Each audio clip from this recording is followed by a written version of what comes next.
Welcome to kitty channel. ఈరోజు tomato pulao చేస్తున్నాను. 2 table spoon oil వేసుకొని అందులో గీ 1 స్పూన్ వేసుకోవాలి. అందులో చెక్క, లవంగాలు, యాలకులు వేసుకోవాలి.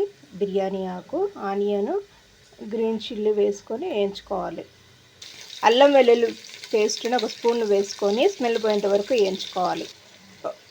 పసుపు వేసుకోవాలి కొంచెము.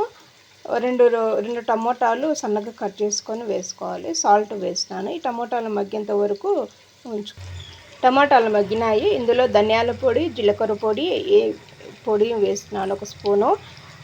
కారం పొడిని 1 స్పూను. మనకు స్పైసీగా కావాలంటే ఎక్కువగా వేసుకోవచ్చు. స్మెల్ పోయేంత వరకు 4 టమోటాలు తీసుకొని ఘాటు పెట్టుకొని ఎండుమిర్చి, వెల్లుల్లి వేసుకొని కొన్ని వాటర్ వేసుకొని ఉడకపెట్టుకోవాలన్నమాట. ఉడికిన తర్వాత టమాటో పైన ఉండే తోలు తీసేసుకొని ఇలా మెత్తగా మ్యాష్ చేసుకోవాలి. ఈ పేస్ట్ను ఇప్పుడు మనం అందులో వేసుకోవాలి. ఇదిగోండి అట్లా ఆయిల్ వదులుతుంది కదా, అట్లా ఆయిల్ వదిలేంత వరకు ఉండాలి.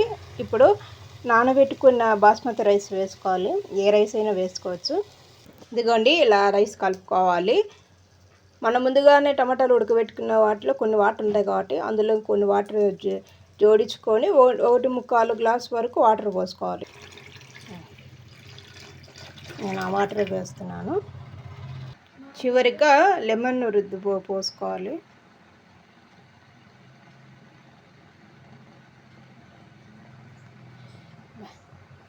మూత పెట్టుకొని ఉడికేంత వరకు ఉంచుకోవాలి. రైస్ ఏ విధంగా ఉడికించుకుంటామో ఆ విధంగా.